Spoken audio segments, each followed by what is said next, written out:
Bonsoir à tous, ravi de vous retrouver sur Maritima TV et doublement ravi avec le retour du soleil. Alors c'est vrai au prix du Mistral, mais on compose, on fait avec, d'autant que demain le vent devrait faiblir. Allez, les grèves se poursuivent dans les ports, c'est ce par quoi nous démarrons notre journal. De nouvelles journées d'arrêt sont prévues en mars. Les dockers ont plusieurs revendications, notamment sur le front des retraites. Depuis janvier, ces grèves impactent plusieurs entreprises. La situation devient très difficile. Témoignage d'Émilie Brun, elle est gérante d'entreprise de transport routier de conteneurs maritimes sur Marseille. Écoutez. Je travaille un jour sur 2, voire un jour sur 3. Depuis janvier, j'ai à peu près une perte d'exploitation de 10 000 € par semaine. On a dû faire appel au chômage partiel pour les jours où il y a grève et que mes chauffeurs ne peuvent pas rouler. On en est au point où les emplois sont vraiment menacés. Vous savez combien d'emplois sont menacés? Je ne sais pas si vous pouvez nous donner des chiffres. Il y a 18 emplois, donc pour moi 18 familles. Et je pense que chez mes confrères, c'est pas mieux. Et là, on est en mode survie à essayer de négocier avec le gouvernement pour avoir l'obtention du chômage partiel, donc ce qu'on a eu dans l'entreprise. Négociation avec les banques pour faire des reports de crédit des camions. Alors j'appréhende vraiment encore pire les semaines qui arrivent. Leurs revendications, quelque part, moi je les comprends, mais que leurs revendications ne soient pas aux dépens de notre survie. Des propos recueillis par Cassandre Amourou. La préfecture des Bouches-du-Rhône a publié en début de semaine un arrêté qui impose la fermeture des épiceries de nuit à Marseille entre 22h et 6h du matin sur la période du 21 mars au 21 avril prochain. Alors cette décision est contestée par les commerçants et également par le collectif Trop Jeune pour Mourir. Hassen Amou, fondateur du collectif, exprime d'ailleurs son désaccord au micro de Nordine Ali Saïd. Écoutez son témoignage. Il faut que le préfet des Bouches-du-Rhône entende qu'à un moment donné, il doit y avoir un minimum de concertation. Il y a des vies de famille derrière, il y a des êtres humains, il y a un tissu économique, il y a une vie nocturne, il y a des territoires en précarité. Et moi, je pense que tous ces éléments-là auraient dû en être discutés avant de prendre une telle mesure aussi importante que de mettre sous cloche la quasi-cœur de ville aujourd'hui. C'est un profond sentiment d'injustice. Certains commerçants, moi j'en connais certains, etc., se disent mais finalement on n'a le droit à rien dans notre ville. Quand on essaye d'entreprendre, quand on essaye d'être chef d'entreprise, on nous empêche. Quand on essaye de vivre par son travail, c'est compliqué. Donc finalement, qu'est-ce qu'on est en train de faire? On est en train de, une nouvelle fois, les assigner à résidence. Et donc, il y a un sentiment de colère qui est légitime. Dans le reste de l'actualité, le narcotrafiquant Mohamed Amra placé en détention provisoire, interpellé en Roumanie après 9 mois de cavale. Mohamed Amra a donc été remis à la France et mis en examen hier soir. Il a été placé en détention provisoire et mis à l'isolement au centre pénitentiaire de Condé-sur-Sarthe, situé dans l'Orne. Un dispositif spécial est prévu pour celui qui s'est évadé, souvenez-vous, dans l'Eure en mai dernier. Cette mise en examen concerne plusieurs chefs d'accusation en bande organisée, je cite, meurtre, tentative de meurtre, évasion, vol, recel de vol et également association de malfaiteurs. Engin explosif lancé contre le consulat de Russie à Marseille. 2 individus ont reconnu les faits. Il s'agit de 2 chercheurs du CNRS. C'était lors de leur garde à vue. Ils ont été arrêtés lors d'une manifestation en soutien à l'Ukraine et identifiés sur des images de vidéosurveillance. Révéler les femmes pour lutter contre les violences à Salon de Provence. Pour fêter les 15 ans de son studio Sage comme des images à Salon, la photographe Catherine Mougamadou avait à cœur de créer un nouveau projet solidaire. C'est la cause des femmes victimes de violences qu'elle a souhaité soutenir à travers le projet Les Révéler. 200 femmes ont répondu à l'appel. Reportage signé Sandrine Calvérac. Catherine Mougamadou est photographe. Son idée, tirer le portrait de femmes et récolter 8 000 € pour les reverser à la Fondation des femmes. C'est une séance contre les violences, c'est-à-dire une femme vient me voir, je la prends en photographie et en échange, elle participe à une cagnotte qui est dédiée entièrement et qui va à la Fondation des femmes qui lutte contre la violence faite aux femmes. Depuis 15 ans et depuis que je photographie les femmes, j'ai à peu près 90% des femmes qui arrivent en me disant « je ne suis pas photogénique, j'aime pas les photos ». Et en fait, ça finit qu'elle le s'aime. Donc c'est aussi ça, c'est les révéler, c'est aussi révéler sa confiance et apprendre à s'aimer sur les photos. En fait, c'est vraiment un projet qui est vraiment sympathique parce que du coup, une femme, par son portrait, aide une autre femme, mais elle s'aide aussi elle-même. Toutes les séances photos ont rapidement affiché complet. Un succès tel que la photographe envisage de renouveler l'opération l'année prochaine. Nous sommes un groupe qui parle du BTP, mais aussi dans ce groupe, il y a beaucoup de femmes qui sont des femmes chefs d'entreprise, qui sont donc issues de l'association mondiale qui est FCE. FCE, ça veut dire Femmes Chefs d'entreprise. Et puis, bien entendu, nous sommes des compagnes, nous sommes des mères et nous sommes bien évidemment confrontés à ce fléau qui est celui des femmes battues. Pour le clou du spectacle, rendez-vous le 8 mars prochain, Journée internationale des droits des femmes. Les portraits seront affichés en format géant sur la façade de l'hôtel de ville de Salon de Provence. Et sachez que le rapport du ministère de l'Intérieur montre que le nombre de signalements pour violences conjugales auprès des forces de l'ordre a doublé en 5 ans. Les femmes prennent de plus en plus la parole, mais il y a encore beaucoup de chemin à parcourir. 80% des plaintes déposées pour violences conjugales sont classées sans suite. Femmes et hommes ne sont pas égaux face à l'alcool, entraînant chez elles des dommages plus graves, plus rapides ou spécifiques comme le cancer du sein. Des risques pas suffisamment évalués et accompagnés au plan médical, selon la Haute Autorité de Santé, qui publie d'ailleurs à l'intention des professionnels de santé des documents d'information pour mieux sensibiliser les femmes au-delà des périodes de grossesse et de maternité. Santé toujours, ce 26 février marque un triste souvenir. Il y a 5 ans, jour pour jour, on déplorait le premier décès pour cause de Covid en France.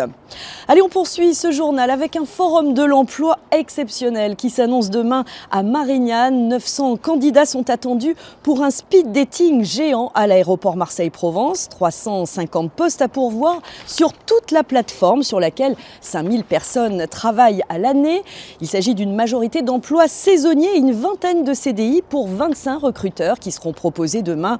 Alors les inscriptions sont déjà closes. Sachez que c'est un événement organisé en collaboration avec France Travail et pour la première fois, ce sera en plein cœur du Terminal 1 dans le nouveau hall au milieu des passagers. Reportage à suivre dans nos prochaines éditions. On parle à présent d'un projet qui fait parler à Marseille, l'implantation dans les prochaines années d'une plateforme logistique et d'un data center sur le site de la zone industrielle Actisud. C'est dans le 16e arrondissement. L'initiative est portée par la société britannique Segro, propriétaire du site. Sur place, riverains et associations dénoncent des impacts négatifs à prévoir sur l'environnement. Ils craignent également des nuisances sonores supplémentaires. Conséquence, ils se sont réunis aujourd'hui pour demander tout simplement le retrait du projet. Reportage sur place signé Bérénice Bazac. Pour les participants, ce projet pose plusieurs problèmes. Exemple, le risque d'un trafic très dense avec le nouvel entrepôt logistique.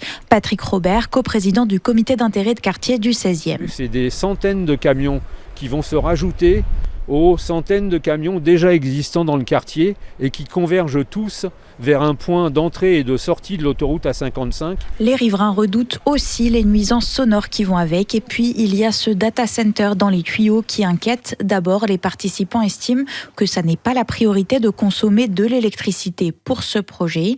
Antoine Devillé est membre du collectif Le Nuage était sous nos pieds.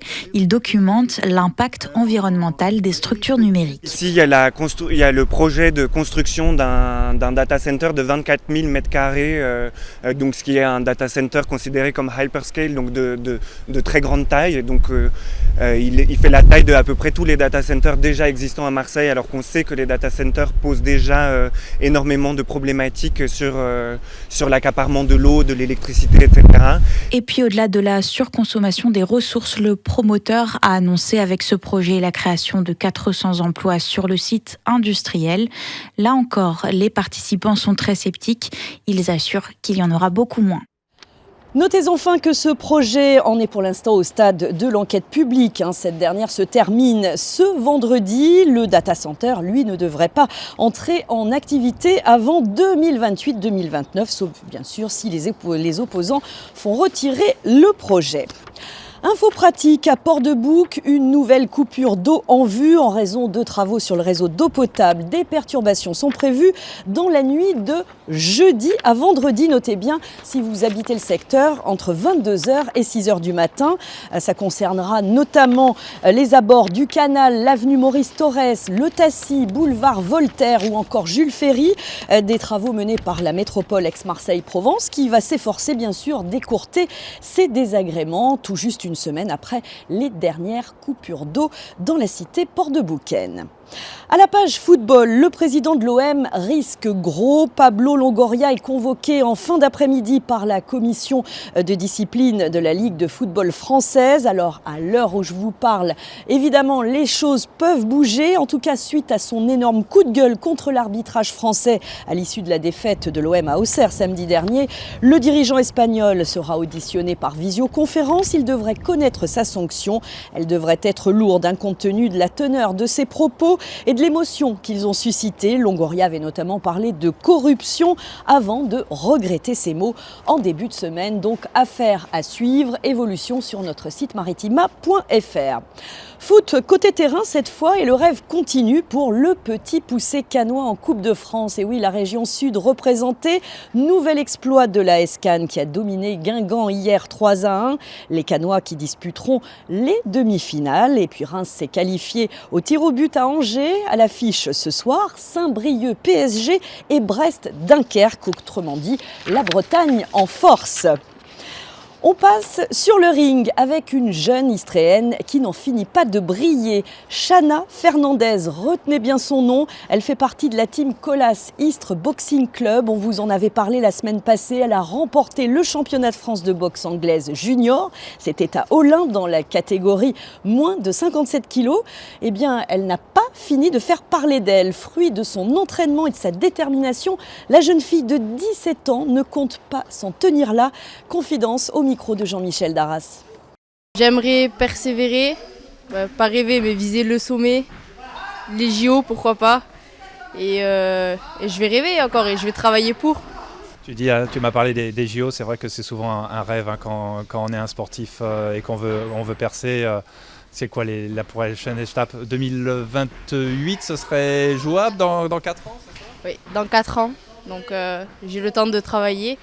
Et si entre-temps je peux ramener plus de ceintures, pourquoi pas. Alors je me rappelle qu'on s'était vu il y a 3 ans, tu me disais que tu voulais devenir championne de France et ça s'est réalisé. Maintenant on peut se dire que dans 4 ans on va se revoir et cette fois tu seras peut-être championne olympique.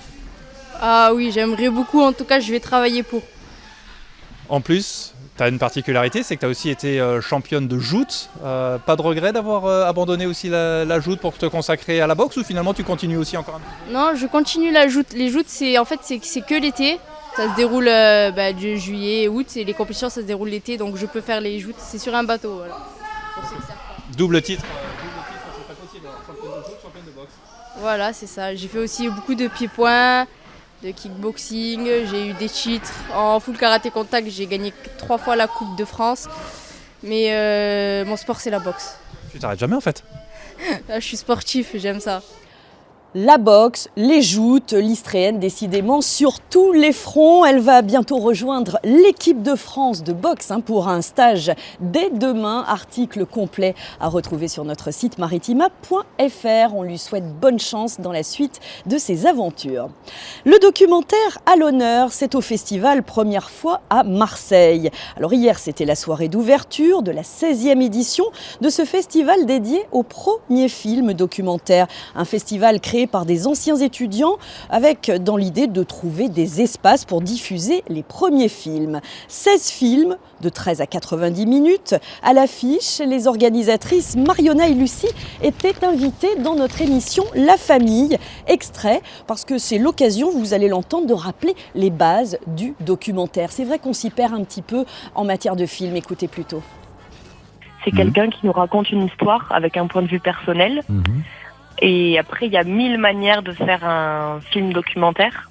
Mais c'est vrai qu'on n'est pas du tout dans du reportage télévisuel ou une enquête journalistique. On est sur autre chose. C'est quand même une œuvre d'un artiste, on va dire. Ça peut être un premier film, que ce soit dans la forme étudiante, donc c'est-à-dire un film de fin d'année ou un projet qui a été suivi par une équipe pédagogique, ou ça peut être un premier film qui est produit, c'est-à-dire qu'après ça, ils ont, après leurs études par exemple, ils ont enfin réussi à avoir une production qui les suit. Donc là, c'est un premier film produit. Ça peut être un premier film aussi autoproduit, donc quelqu'un qui n'aurait pas du tout forcément les pieds dans le cinéma et qui décide de faire son film.